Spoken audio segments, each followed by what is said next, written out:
les êtres humains, on est des êtres de clan, hein? Fait qu'on est toujours en relation avec les uns avec les autres. On a des relations amoureuses, familiales, amicales, professionnelles, la liste est longue.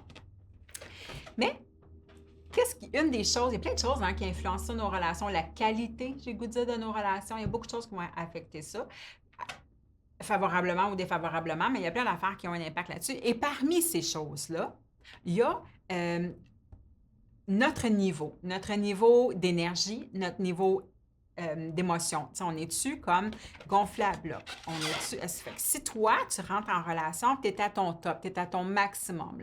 Tu es gonflé là, à bloc, tu es plein d'énergie, plein de positivisme, ça va super bien, tu es stimulé, tu es joyeux, tu es satisfait, tu es heureux, gonflé à bloc. Et tu es dans une relation, on va dire, amoureuse avec une personne pour laquelle la vie au travail, en ce moment, c'est moyen. Et puis, il y a eu quelques petits tracas de santé, peut-être, par exemple. Donc, pas tant gonflé à bloc.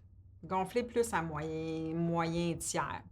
Et vous êtes en communication et en relation. C'est assuré qu'il va y avoir un impact parce que, tu vois, juste on le voit déjà, il y a une démesure dans le niveau énergétique, dans les humeurs.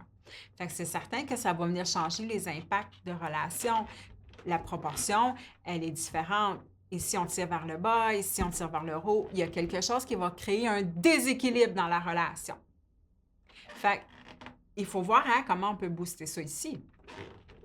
Ceci étant dit, peut-être que tu fais partie d'une famille, peut-être que tu as des parents ou peut-être que tu as des enfants.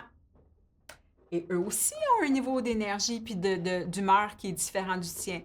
Si tu en as un qui est dans ses activités puis tout se passe super bien puis que là, il y a des relations satisfaisantes tout autour de lui, les amitiés, etc., tout est satisfaisant à l'école, tout est satisfaisant dans les relations puis qui est bien dans sa peau, bien, il est quand même pas mal gonflé lui aussi.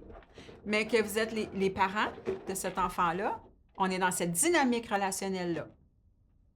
Il y a quelque chose qui est en déséquilibre. Ça veut dire que nos façons de réagir les uns avec les autres vont être bien différentes parce que eux, ils vont peut-être être découragés ou vice-versa. Lui, cette personne-là va peut-être se mettre en retrait, va peut-être s'isoler. Ces deux-là vont peut-être commencer à moins comprendre ce qui se passe. Eux vont peut-être avoir une chimie ou une connexion, puis cette personne-là va sentir qu'elle n'en fait pas partie.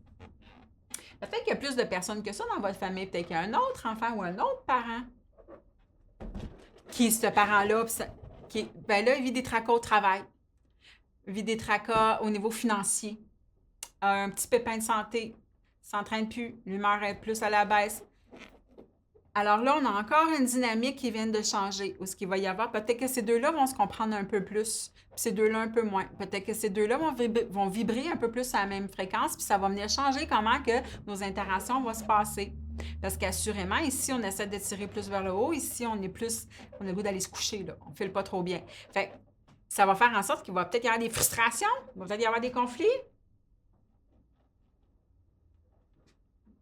S'il y en a un dans tout ça qui vient joindre, c'est une équipe de travail, ça ici. Puis dans cette équipe de travail-là, il y a tous ces gens-là, parce que dans une équipe de travail, il y a tous ces gens-là habituellement. Et il y a aussi cette personne-là qui vit un drame sur un autre ou qui vient de vivre une grosse perte, puis qui est complètement atterrée ou qui se remet d'un épuisement, puis qui réintègre. Comment ça va affecter la dynamique du groupe, ça?